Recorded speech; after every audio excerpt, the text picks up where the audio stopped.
Friends Technos 2033కి అందరికీ స్వాగతం. మీరు డేట్ వచ్చేసరికి సెప్టెంబర్ 24, 2025 టైం వచ్చేసరికి 4 PM అవుతుంది. ఇప్పుడు వరకు ఉన్న న్యూస్ అయితే ఇవి. ఫస్ట్ వచ్చేసరికి వివో నుంచి వివో X300 Pro ఈసారి కిట్తో రాబోతుంది. మరి ఇండియాకి దీన్ని తీసుకొస్తారో తెలియదు. ప్రో మోడల్, ఆల్ట్రా కూడా కాదు. ఇంతకుముందు ఆల్ట్రా మోడల్లో మనం కిట్ లెన్స్ ఇవన్నీ చూసాం. దీనికి సంబంధించి సపరేట్ వీడియో కూడా మన ఛానల్లో చేస్తాం. ఒకవేళ చెక్ చేయాలని చెక్ చేయొచ్చు.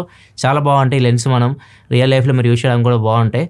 ఇది ఇప్పుడు ప్రో మోడల్ కూడా తీసుకొని వస్తున్నారు. ఇండియాలో ప్రో మోడల్ అయితే తీసుకొని వస్తారు. X300 Pro తీసుకొస్తారు. ఈ లెన్స్తో పాటు తీసుకొని వస్తారా అనేది చూడాలి. ఈ మనకి మోస్ట్లీ నవంబర్లో వస్తాయి. నవంబర్లో ఇండియాలో ఎక్స్పెక్ట్ చేయొచ్చు. నవంబర్, డిసెంబర్లో ఇండియాలో వస్తాయి. ఈ చైనాలో వస్తారు. అక్టోబర్ 13వ తారీఖు అయితే లాంచ్ అవుతున్నాయి వివో X300 సిరీస్.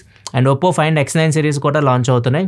వీటికి కాంపిటీషన్గా ఇవి అక్టోబర్ 16వ తారీఖు చైనాలో లాంచ్ అవుతున్నాయి. ఇవి కూడా గ్లోబల్గా మనకి నవంబర్, డిసెంబర్లో వస్తాయి. వీటిలో కూడా టాప్ మోడల్ ప్రో మోడల్లో లెన్స్ అయితే ఉంటాయి. లైక్ ఇప్పుడు మీరు వివోలో చూసారు సేమ్ అలాంటి సెటప్తో రాబోతున్నట్టు న్యూస్ అయితే ఉంది. లాస్ట్ టైం ఫైండ్ X8 సిరీస్లో అయితే లేదు. ఇప్పుడు ఫైండ్ X9 సిరీస్లో వీళ్ళు కూడా వివోతో పాటు వెళ్తున్నారు. నెక్స్ట్ మనకి రియల్మీ నుంచి Realme GT7 Pro successor GT8 Pro photo బయటకు వచ్చింది. ఇక్కడ చూడొచ్చు. చాలా స్లిమ్ అనిపిస్తుంది ఫోన్. 7000 mAh బ్యాటరీ ఉంటుంది. దీనిలో 2K డిస్ప్లేతో వస్తుంది. అండ్ కెమెరా సెటప్ కొద్దిగా డిఫరెంట్గా అయితే ఉంది. లైక్ ఒక రోబో లాగా అయితే కనిపిస్తూ ఉంది. దాన్నే వీళ్ళు టీజ్ కూడా చేస్తున్నారు. కొన్ని బ్యానర్స్ కూడా రిలీజ్ చేస్తారు, చూడొచ్చు మీరు. అండ్ ఈసారి periscopic telephoto lens 200 MP lens use చేయబోతున్నారు. అండ్ కెమెరా కూడా ఈసారి బాగుండబోతుంది. ఫ్రంట్ కెమెరా చూడాలి. Last time front camera minus వీటికి 16 MP ఫ్రంట్ కెమెరా ఉంది GT7 Proలో. 4K వీడియో రికార్డింగ్ కూడా ఉండదు. ఫ్రంట్ కెమెరా కూడా ఇంప్రూవ్ చేస్తే చాలా బాగుంటుంది. మొత్తం ఫ్లాగ్షిప్ అయిపోయింది ఫోన్. ఇది క్వాల్కామ్ స్నాప్డ్రాగన్ కొత్త ప్రాసెసర్తో వస్తుంది. ఈ రోజు లాంచ్ చేస్తుంది క్వాల్కామ్ ప్రాసెసర్ని. 8 Elite Gen 5గా దీన్ని తీసుకొని రాబోతున్నారు. 8 Elite సక్సెసర్ని. సో ఈ ప్రాసెసర్తో ఈ ఫోన్ అయితే వస్తుంది. నెక్స్ట్ న్యూస్లోకి వెళ్ళే ముందు డీల్ ఆఫ్ ది డే చూసుకుంటే Samsung 25W అడాప్టర్ 799 రూపీస్కి అయితే వస్తుంది. సో ఇది నార్మల్ ₹1000 అట్లా ఉంటుంది. Samsung మ్యాక్సిమం బాక్స్లో ఛార్జర్ రాదు. ఒకవేళ మీరు Samsung ఒరిజినల్ ఛార్జర్ కోసం చూస్తుంటే తక్కువ రేట్కి అయితే వస్తుంది. అండ్ ఇంకో ల్యాప్టాప్ ఇది బడ్జెట్లో వస్తుంది. చాలా మంచి డీల్. ఇది ఎంతసేపు ఉంటుందో తెలియదు. ఈవెన్ ఇప్పుడు టెక్నోస్ రికార్డ్ చేసిన తర్వాత కూడా వెళ్ళిపోవచ్చు అని తెలియదు. ఇది జస్ట్ ₹23,000 వస్తుంది. ₹22,990 వస్తుంది అమెజాన్లో. ఏసర్ నుంచి Ryzen 3 5th జనరేషన్ ప్రాసెసర్తో వస్తుంది. 16GB ర్యామ్తో వస్తుంది. 16GB ర్యామ్ 512GB SSDతో వస్తుంది. Windows 11 హోమ్ ఆపరేటింగ్ సిస్టమ్ మీద రన్ అవుతుంది. మెటల్ బాడీతో వస్తుంది. జస్ట్ ఇది మీకు SBI కార్డ్ ఆఫర్ అప్లై చేస్తే ₹22,990 అయితే వస్తుంది. ఒకవేళ జనరల్ యూస్ చేయడానికి చిన్న ల్యాప్టాప్ కూడా 20,000 అరౌండ్ చూస్తుంటే మంచి డీల్ ఇది. కాదు ఎంతసేపు ఉంటుందో తెలియదు. ఇప్పుడు స్లిమ్ ఫోన్స్ అవా నడుస్తూ ఉంది. iPhone Air వచ్చింది కదా. ఇంకా ఇట్లాంటి ఫోన్స్ మనం వేరే బ్రాండ్స్ నుంచి కూడా చాలా చూస్తాం. S25 Edge వచ్చింది ఫస్ట్, తర్వాత iPhone Air వచ్చింది. అండ్ చాలా బ్రాండ్స్ ఈ స్లిమ్ ఫోన్ తీసుకురావడానికి ట్రై చేస్తూ ఉన్నాయి. ఇప్పుడు ఒప్పో ఒకటి, హానర్ ఒకటి అండ్ షామీ వీళ్ళు కూడా ఈ స్లిమ్ ఫోన్స్ తయారు చేస్తున్నారు. అందరికీ కామన్ ప్రాబ్లమ్ సరే బ్యాటరీ లైఫ్ దగ్గర కొద్దిగా ప్రాబ్లం అయితే క్రియేట్ అవుతుంది. స్లిమ్ ఫోన్ కాబట్టి ఎక్కువ బ్యాటరీ కెపాసిటీ వీళ్ళు పెట్టలేరు. సిలికాన్ కార్బన్ టెక్నాలజీకి వెళ్ళాల్సి వస్తుంది. మరి చూడాలి ఎవరు slim phone with better battery కెపాసిటీతో తీసుకొని వస్తారు. నెక్స్ట్ మనకి OpenAI Sam Altman and Apple నుంచి ఇంతకుముందు ప్రీవియస్ ప్రొడక్ట్ డిజైనర్ అనమాట యాపిల్కి ఇతను జానీ ఐవ్ అని చెప్పేసి వీళ్ళిద్దరు కలిసి ఒక ఏ కంపెనీని స్టార్ట్ చేయబోతున్నారు. అండ్ దీనిలో వీళ్ళు కొన్ని ప్రొడక్ట్స్ తీసుకొని రాబోతున్నారు. లైక్ మెటా వాళ్ళు రీసెంట్గా తీసుకొచ్చారు కదా ఏ స్మార్ట్ గ్లాసెస్ని విత్ డిస్ప్లే, అట్లా ఒకటి తీసుకొని రాబోతున్నారు. AI పిన్ అని చెప్పి ఒకటి తీసుకొని రాబోతున్నారు. ఇవి స్మార్ట్ ఫోన్స్కి రీప్లేస్మెంట్గా తీసుకొని వస్తున్నారు AI పిన్ అని చెప్పేసి. ఇలాంటి ప్రోడక్ట్ ఒకటి. ఇంకొకటి AI స్మార్ట్ స్పీకర్ ఒకటి. సో వీటి మీద వర్క్ చేస్తున్నారు వీళ్ళు. 2026లో ఇవి రావచ్చు అని చెప్పేసి కూడా రూమర్స్ అయితే వస్తున్నాయి. అండ్ వీటన్నిటిలో ChatGPTని అయితే వీళ్ళు ఇంక్లూడ్ చేయబోతున్నారు. నెక్స్ట్ మనకు వాట్సాప్లో ఇప్పుడు ట్రాన్స్లేట్ ఫీచర్ని యాడ్ చేశారు. బీటాలో కనిపిస్తుంది. స్టేబుల్ కూడా తొందరలోనే వస్తుంది. అంటే ఒక లాంగ్వేజ్లో మీకు ఎవరైనా టెక్స్ట్ పెట్టారు అనుకోండి, అది ఆటోమేటిక్గా ట్రాన్స్లేట్ అవుతుంది. దీనిలో మనకి హిందీ కనిపిస్తుంది. మనకు తెలిసిన లాంగ్వేజ్ అయితే హిందీ కనిపిస్తుంది. ఆండ్రాయిడ్లో తక్కువ ఉన్నాయి. iOSలో చూడొచ్చు మీకు చాలా లాంగ్వేజెస్ సపోర్ట్ అయితే ఉంది. మనకి తెలుగు ఇవి కూడా ఫ్యూచర్లో యాడ్ చేస్తే బాగుంటుంది. అంటే వేరే లాంగ్వేజ్లో ఏదైనా టెక్స్ట్ వచ్చింది అది మనకి తెలుగులో కన్వర్ట్ అయ్యి చూపిస్తూ ఉంటుంది. మనకి అర్థమైపోయింది ఈజీగా. సో ఇదొకటి కొత్త ఫీచర్ అయితే వాట్సాప్లో రాబోతుంది. నెక్స్ట్ వచ్చేసరికి చైనా నుంచి నార్మల్గా మనకి ఏదైనా బోన్స్ ఇరిగిపోయినాయి అనుకోండి, చాలా ప్రాబ్లం. బోన్స్ని జాయిన్ చేయడం పెద్ద తలనొప్పి. బోన్కి వీళ్ళు లైక్ ప్లేట్స్ వేస్తుంటారు, కొన్ని ప్లేట్స్ అండ్ పిన్స్ పెడుతుంటారు. ఇట్లా రకరకాలుగా పెట్టేసి వాటిని జాయిన్ చేస్తూ ఉంటారు. వీటన్నిటి చెక్ పెడితే ఇప్పుడు చైనా కొత్త టెక్నాలజీ తీసుకొని వచ్చింది అనమాట. సో ఇవన్నీ రీకవర్ అవడానికి టైం పడుతుంది. ప్లేట్లు ఇవన్నీ పెడితే వాళ్ళు రీకవర్ అవడానికి నడవడానికి చాలా టైం పడుతుంది. ఇప్పుడు వీళ్ళు ఏం చేస్తున్నారంటే ఒక జెల్ తయారు చేస్తున్నారు. గమ్ లాగా ఉంది. మనం నార్మల్గా అంటిస్తాం కదా ఇరిగిపోతే పార్ట్స్ని, అట్లా మన బోన్స్ని అంటిస్తుంది అనమాట ఈ జెల్. ఇది 3 minutesలోనే బోన్ని అంటించేస్తుంది. అండ్ బోన్ తర్వాత గ్రో అవుతున్న కొద్దీ ఆ జెల్ అనేది మెల్ట్ అయిపోతుంది. జెల్ అనేది ఎట్లాంటి హాని కలిగించదు అనమాట. అట్లనే మెల్ట్ అయిపోయింది, కలిసిపోతుంది. దీన్ని ఆల్మోస్ట్ వీళ్ళు 150 members పైన కూడా టెస్ట్ చేశారు.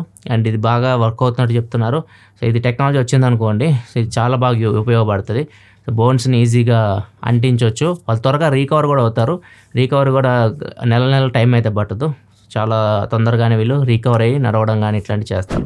నెక్స్ట్ న్యూస్లోకి వెళ్ళే ముందు కామెంట్ ఆఫ్ ద డే చూసుకుంటే హసన్ అడుగుతున్నారు, జెట్ ఫోల్డ్ 6 తీసుకోవాలనుకుంటున్నా, ఆ ప్రైస్కి తీసుకోవచ్చా? జెట్ ఫోల్డ్ 6 ఇప్పుడు మీకు 1,04,000 ఆ రేంజ్కి అయితే వస్తుంది. అదే ప్రైస్లో గూగుల్ పిక్సెల్ ఫోల్డ్ కూడా వస్తుంది. రెండిట్లో కంపేర్ చేస్తే మీకు సామ్సంగ్ జెట్ ఫోల్డ్ 6 కొద్దిగా బెటర్ ఆప్షన్ అయితే. సామ్సంగ్ ఎప్పటి నుంచో ఉంది ఫోల్డబుల్ మార్కెట్లో అండ్ ఆప్టిమైజేషన్ కొద్దిగా బెటర్ ఉంటుంది గూగుల్తో కంపేర్ చేస్తే. దీనిలో మీకు S Pen సపోర్ట్ కూడా ఉంటుంది. ఇది లాస్ట్ జెట్ ఫోల్డ్ మీకు S Pen సపోర్ట్తో కూడా వచ్చింది. ఇప్పుడు జెట్ ఫోల్డ్ 7 ఉంది, దీనిలో మీకు S Pen ఉండదు కాబట్టి చాలా స్లిమ్ ఉంటుంది, లైట్ వెయిట్ ఉంటుంది అండ్ కొద్దిగా పెద్ద సైజ్లో వస్తుంది జెట్ ఫోల్డ్ 6తో compare Z Fold 7. So Z Fold 6 మీరు తీసుకోవాలి, ఫోల్డబుల్ ఫోన్ చూస్తుంటే మాత్రం తీసుకోండి. కాకపోతే ఫోల్డబుల్ ఫోన్స్ మీరు చాలా జాగ్రత్తగా అయితే వాడాలి.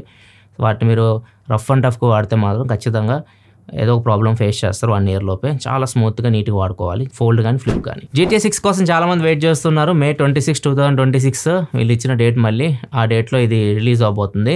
అండ్ దీనిలో అయితే క్యారెక్టర్స్ ఉంటాయో అవి రియల్ లైఫ్లో చేంజ్ అవుతూ ఉంటాయి. ఇప్పుడు వాళ్ళు చిన్నప్పుడు ఒకలాగా ఉంటారు కదా, పెద్ద అయ్యే కొద్దీ వాళ్ళు స్కిన్ టోన్ మారిపోవడం కానివ్వండి, హెయిర్ వైట్ అవ్వడం, మొత్తం ఎవ్రీథింగ్ ఇంకా మనం పెద్ద అయితే ఎలా అయితే ఉంటామో అట్లా చేంజ్ అవుతూ వెళ్తూ ఉంటాం. వాయిస్ కూడా చేంజ్ అయిపోయింది, వాళ్ళు మాట్లాడే విధానం కూడా చేంజ్ అయిపోతూ ఉంటుంది.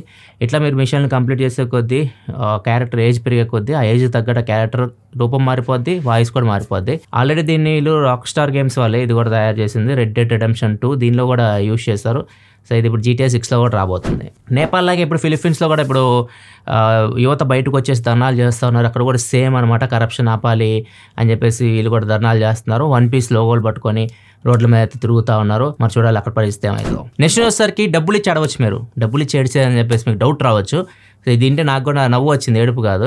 నార్మల్గా మనకి బాధ ఉంటుంది, బాధ ఉంటే మనం ఒక చోట కూర్చొని ఎవరు డిస్టర్బ్ చేయకుండా ఏడుస్తూ ఉంటాం. ఎవరో ఒకళ్ళు వచ్చి డిస్టర్బ్ చేస్తూ ఉంటారు, బాధపడకు నార్మల్ అయిపోద్ది అది అని చెప్పేసి చెప్తా ఉంటారు. కానీ మనకి లోపల నుంచి బాధ అలానే ఉంటుంది, ఏడవాలనిపిస్తూ ఉంటుంది. అలాంటి వాళ్ళ కోసం సపరేట్గా క్లబ్లు అయితే పెట్టారు. ఈ క్లబ్లో మీరు 200 రూపాయలు పెట్టి వెళ్ళొచ్చు. వెళ్ళి అక్కడ వాళ్ళు ఏడవడానికి సరిపడే మొత్తం బ్యాక్గ్రౌండ్ మ్యూజిక్ని అరేంజ్ చేస్తారు. మీరు 1 గంట సేపు టైం ఇస్తారు, మీకు 1 గంట సేపు మీరు ఆడవచ్చు. మీకు ఒక టీ ఇస్తారు, టిష్యూస్ ఇస్తారు, వాటర్ ఇస్తారు, ఇట్లాంటివి కూడా అరేంజ్మెంట్ చేస్తారు. బాధలో ఉన్న వాళ్ళు మాత్రం అక్కడికి ఎక్కువ వస్తుంటారు కాబట్టి సో మీ బాధలు పంచుకోవడానికి అంటే ఇద్దరు ఒకళ్ళొకరు బాధలు షేర్ చేసుకోవచ్చు అని చెప్పేసి ఇది ఒకటి ఏర్పాటు చేశారనమాట.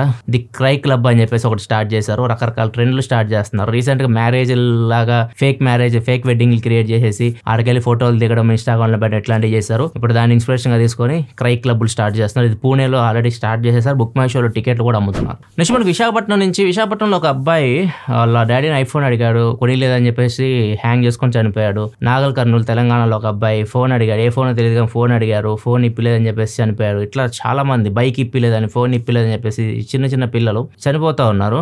ఇది చాలా దారుణం. మేము చదువుకునేటప్పుడు మాకు ఫోన్లు కూడా లేవు, అసలు ఫోన్ అనేదే లేదు. మేము ఇంజనీరింగ్కి వచ్చిన తర్వాత నోకియా డబ్బా ఫోన్లు ఉండే అనమాట. ఇప్పుడు ఏంటంటే మొత్తం ఫోన్ టెక్నాలజీ పెరిగిపోయింది. సో మీరు ఏదైతే ₹1,00,000 ఫోన్లో చూస్తున్నారో మ్యాక్సిమం ఆ ఫీచర్స్ మీకు ₹10,000 ఫోన్లో కూడా వస్తున్నాయి. 10-15 వేల ఫోన్లో కూడా ఫీచర్లు అన్నీ వస్తున్నాయి. మీరు కొనుక్కుంటే అవన్నీ బడాయి కోసం కొనుక్కోవడం తప్పితే సో అంత డబ్బులు ఖర్చు పెట్టాల్సిన అవసరం కూడా లేదు. మీ ఫాదర్ కానీ మీ పేరెంట్స్ ఫైనాన్షియల్ సిచ్యువేషన్ కూడా తెలుసుకోండి. ఫోన్ అవసరమే ప్రతి వాళ్ళకి. ఇప్పుడు ఫోన్ లేకపోతే పని జరగదు, ప్రతి ఒక్కరికి ఫోన్ అయితే కావాలి. మన దగ్గర ఎంత డబ్బులు ఉన్నాయో అవి మైండ్లో పెట్టుకొని మీరు ఫోన్ చూస్ చేసుకోండి. మనం రూపాయి సంపాదిస్తే ₹10 ఫోన్కి వెళ్ళి బడాయి కొట్టడం అంటే అంతకన్నా దారుణం ఇంకొకటి ఉండదు. అండ్ అది ఆ అప్పులు తీర్చడానికి చాలా టైం పడుతుంది. చాలామంది ఈఎంఐలు కూడా కొంటూ ఉంటారు ఫోన్స్. ఆ ఈఎంఐ అనేది మీ ఎప్పుడన్నా ₹100 సంపాదిస్తే ₹10 ఈఎంఐ పోయేటట్లు చూసుకోండి. ₹100 సంపాదిస్తే ₹90 ఈఎంఐ పోయి ₹10 నువ్వు బతకాలంటే బతకో. సో అట్లా ప్లాన్ చేసుకోండి. ఇదే విధంగా ప్రొడక్ట్ న్యూస్ అయితే ఇంకా మీరు మన ఛానల్ సబ్స్క్రైబ్ చేసుకోకుండా చూస్తుంటే మాత్రం సబ్స్క్రైబ్ చేసుకోండి. చాలా దగ్గరలో ఉన్నాం, 5 మిలియన్కి కంప్లీట్ చేసేద్దాం. అండ్ వీడియో నచ్చితే లైక్ చేయండి. మళ్ళీ మన నెక్స్ట్ వీడియో కదా, సెలవు, బాయ్.